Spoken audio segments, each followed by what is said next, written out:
Hello दोस्तों, बहुत बहुत स्वागत है आपका टारगेट विद चंद्रा में। और आज हम आधुनिक भारत के इतिहास में एक नई सीरीज चलाने वाले हैं। और इस नई सीरीज़ में हम लोग बात करेंगे कि हमारे देश के भारतीय स्वतंत्रता आंदोलन में कितने महत्वपूर्ण व्यक्तियों और महिलाओं ने काम किया है और योगदान दिया है। तो उन सभी राष्ट्र प्रेमी महिलाओं और पुरुषों या हम जिनको कहते हैं महान विभूतियों के बारे में क्रम से अध्ययन करने के लिए यहाँ पर सीरीज चला रहे हैं। तो दोस्तों, ये आपके लिए एक बेहद खास होने वाला है और मैं प्रतिदिन एक वीडियो अपलोड करूँगा। उसमें किसी एक महान विभूति के बारे में पूरा बायोग्राफी उनकी बताई जाएगी, उसके बचपन से लेकर के उन्होंने भारतीय स्वतंत्रता आंदोलन में किस तरीके से योगदान दिया। तो आज हम लोग जो सीरीज को शुरू करने वाले हैं, तो हम सबसे पहले जो महिलाएँ थी, राष्ट्रप्रेमी महिलाएँ थी, उनके बारे में बात शुरू करेंगे। तो उन सभी महिलाओं में जब हम महिलाओं का नाम लेते हैं, जब हम भारतीय स्वतंत्रता आंदोलन की बात करते हैं और उस आंदोलन में महिलाओं के योगदान की बात करते हैं, तो सबसे पहले नाम एनी बेसेंट जी का आता है। भले वो हमारे देश की नहीं थी, लेकिन हमारे देश की हो गई थी। और उनके बारे में जितनी भी जीवन से संबंधित बातें हैं वो हम लोग कोशिश ये रहेगी कि सरल भाषा में और छोटे से वीडियो में आपको उनके बारे में, उनका जीवन परिचय आपके सामने प्रस्तुत किया जाए। और अगर आपको ये पसंद आएगा तो इस सीरीज़ को मैं आगे जारी रखूँगा, और नहीं तो फिर दूसरे तरीके से पढ़ाना जारी रखूँगा मैं। तो आज हम लोग बात करेंगे एनी बेसेंट के बारे में। दोस्तों, ये एक ऐसी महिला जिनका जन्म तो आयरलैंड में हुआ, इसके अलावा इनका विवाह जो है वो अंग्रेज़ से हुआ, लेकिन भारत को अपना लेने की वजह से ये भारतीय हो गई और फिर आजीवन ये भारत में ही रहीं। और सबसे बड़ी बात कि भारत के स्वतंत्रता आंदोलन में इनके योगदान को कभी भी नकारा नहीं जा सकता है। बेहद खास योगदान रहा, एक समाज सेविका के रूप में भी, एक लेखिका के रूप में भी, एक विद्वान के रूप में भी, किसी भी तरीके से कहें बेहद खास योगदान इन्होंने दिया हमारे इस महत्वपूर्ण भारतीय स्वतंत्रता आंदोलन में। देखिए, सबसे पहले अगर इनके जन्म की बात करते हैं तो 1 अक्टूबर 1847 ईस्वी को इनका जन्म हुआ था। दोस्तों, मैं यहाँ पर जितनी भी चीज़ें बताऊँगा उससे संबंधित मेरी कोशिश होगी कि यहाँ पर आपको उससे संबंधित फ़ोटो मैं दिखाता रहूँगा, तो आपके अध्ययन में थोड़ा सा रुचि बनी रहेगी। इस वजह से मैं यहाँ पर इनसे संबंधित फ़ोटो भी आप देख सकते हैं। तो 1 अक्टूबर 1847 ईस्वी को इनका आयरलैंड में जन्म होता है। पिता का नाम विलियम वुड, माता का नाम एमिली मॉरिस, और बाद में 17 वर्ष की उम्र में इनका विवाह एक पादरी से होता है जिसका नाम रहता है रेवरेंड फ्रैंक। दोस्तों, इनकी शिक्षा रूस में भी होती है, कई जगहों पर ये जाती हैं। और 17 वर्ष की उम्र में ये जब माँ के पास वापस आती हैं, इनकी उम्र जब 17 वर्ष होती है, तो इनका विवाह कर दिया जाता है कि पादरी के साथ में।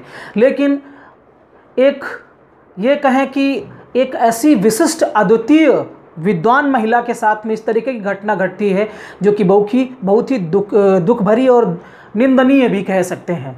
इनके पति रेवरेंड फ्रैंक और एनी बेसेंट, जिनका पहले नाम बचपन में एनी वुड था, इन दोनों के मध्य में, अर्थात पति और पत्नी के मध्य में विचारों की असमानता की वजह से एक साथ रहना दूभर हो गया, एक साथ ये नहीं रह पाए। हालांकि 2 बच्चे भी इनको पैदा होते हैं, लेकिन जब विचारों में असमानता थी, वो महिलाओं स्वतंत्र विचार वाली महिला थी, पति को पसंद नहीं थी उनको। और वैसे भी जो आपका ईसाई धर्म है वहाँ पर महिलाओं को ज़्यादा महत्व नहीं दिया गया। तो होता क्या है कि बाद में 1870 ईस्वी में क्या होता है कि इनका तलाक हो जाता है, विवाह विच्छेद हो जाता है। और जो 2 बच्चे इनके थे, उन 2 बच्चों को उस तत्कालीन समय में जो कानून बना था, उस कानून के तहत इनके दोनों बच्चों को इनके पति को दे दिया जाता है। ये बेहद टूट जाती हैं, बेहद इनको दुख होता है। और दुख जताते हुए इन्होंने एक कथन कहा था कि ये जो कानून है ये अमानवीय कानून है, और ऐसा कानून जिसने उसके बच्चों को एक माँ से अलग कर दिया। और मैं आजीवन इस बात को याद रखूँगी, और मैं इस दुख को ख़त्म करने के लिए, इस दुख के पश्चाताप में दूसरों की हमेशा सेवा करूंगी, तथा इस दुनिया के समस्त अनाथ और असहाय बच्चों की मैं माँ बनूंगी। तो इस तरीके से इन्होंने कहा। काफ़ी समय तक तो ये वहाँ काम करती हैं, लेकिन उसके पश्चात इनका जो ईसाई धर्म से इनका लगाव था वो टूट जाता है। इसके पश्चात इनमें ईश्वर की जो भावना आती है उस पर ये काम करती हैं, और इनका संपर्क जो होता है वो मैडम ब्लाटवस्की के साथ में होता है, जिन्होंने थियोसोफिकल सोसाइटी की स्थापना की थी 1875 ईस्वी में। तो थियोसोफिकल का मतलब होता है ईश्वर का ज्ञान, ईश्वर का अध्ययन। तो ईश्वर के बारे में इन्होंने जानना शुरू किया, और इसके बाद दयानंद सरस्वती के आगमन पर मैडम ब्लाटवस्की और कर्नल अलकाट भारत आते हैं। इसके पश्चात एनी बेसेंट भी आती हैं। दोस्तों, थियोसोफिकल सोसाइटी जिनकी संस्थापक थी मैडम ब्लाटवस्की, मैं उनके बारे में भी अलग से वीडियो बनाऊंगा, आपको यहाँ बताए दे रहा हूँ। तो ये अलकाट जो कि एक अमेरिकी सैनिक थे, और जो मैडम ब्लाटवस्की थी वो आपकी रूसी महिला थी। दोनों ने थियोसोफिकल सोसाइटी की स्थापना की थी। इससे प्रभावित होती हैं, इससे जुड़ जाती हैं।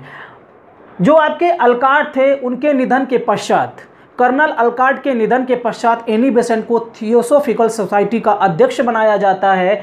कब बनाया जाता है? 1907 ईस्वी में। तो एग्ज़ाम की दृष्टि से भी महत्वपूर्ण है।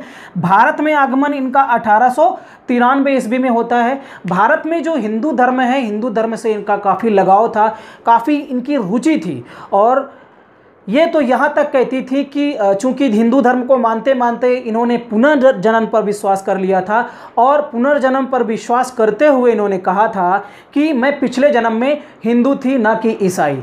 ये हिंदू धर्म को मानती हैं। इसके अलावा 1907 ईस्वी में काफ़ी समय तक, 1906 ईस्वी में काफ़ी समय तक लगभग पूरा वर्ष इनका बनारस में बीतता है, और बनारस को ये अपना घर मानती हैं। और दोस्तों, एग्ज़ाम की दृष्टि से महत्वपूर्ण ये भी है कि 1898 ईस्वी में बनारस में हिंदू सेंट्रल कॉलेज की स्थापना की थी। उसके पश्चात 1906 ईस्वी में ये पूरा वर्ष बनारस में ही रही थी। भारत में जब ये पूरे भारत में घूमती हैं तो ब्रिटिश हुकूमत का यहाँ पर शासन था, और ये था कि लोगों के साथ अन्याय किया जा रहा था, भ्रष्टाचार हो रहा था, अत्याचार हो रहा था। इससे काफ़ी ये दुखी होती हैं, और इन्होंने कहा कि जब तक लोगों को राजनीतिक न्याय नहीं मिलेगा, राजनीतिक स्वतंत्रता नहीं मिलेगी, तो वो खुले मन से सोच नहीं पाएगा, और समस्याओं का समाधान कभी भी नहीं हो सकता है। महिलाओं के बारे में जब इन्होंने देखा कि बाल विवाह है, सती प्रथा, इस तरीके की तमाम जो प्रथाएँ थीं, उन प्रथाओं के खिलाफ भी इन्होंने काम किया, और महिलाओं की शिक्षा के बारे में इन्होंने काफ़ी कोशिश की और प्रचार प्रसार भी किया।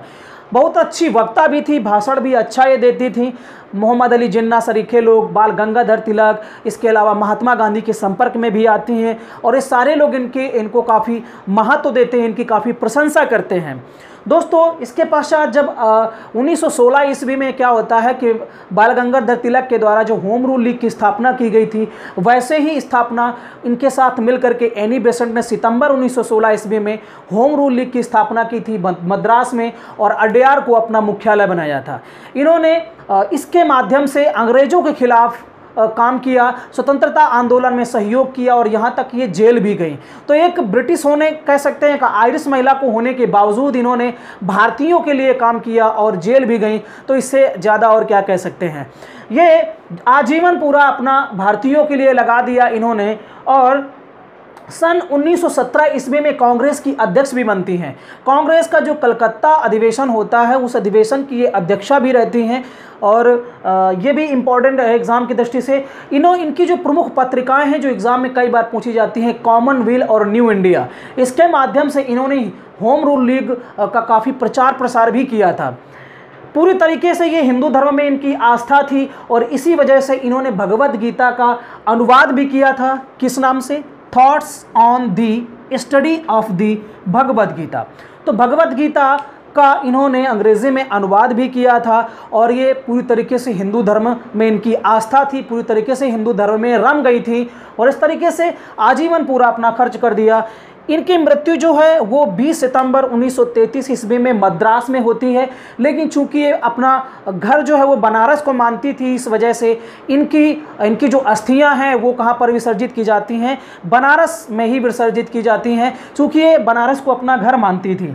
505 ग्रंथ व लेखकों की ये मालिका थी, इतना ज़्यादा ग्रंथ इन्होंने लिखा था। तो एक बेहद विद्वान और काफ़ी फेमस प्रसिद्धि वाली महिला और जिन्होंने पूरा जीवन भारतीयों के लिए दे दिया, अंग्रेज़ों के खिलाफ इन्होंने लड़ाई लड़ी, जिनका योगदान हमारे लिए बेहद महत्वपूर्ण है। तो कुछ महत्वपूर्ण बिंदु यहाँ पर हमने बताए हैं जो आप देख सकते हैं और एग्जाम की दृष्टि से भी महत्वपूर्ण है। तो दोस्तों इस वीडियो में इतना ही। अगर वीडियो आपको पसंद आया हो तो प्लीज़ हमारे इस चैनल को सब्सक्राइब करें और ऐसे ही वीडियो पाने के लिए लाइक करें, कमेंट्स करें, शेयर करें। Thank you.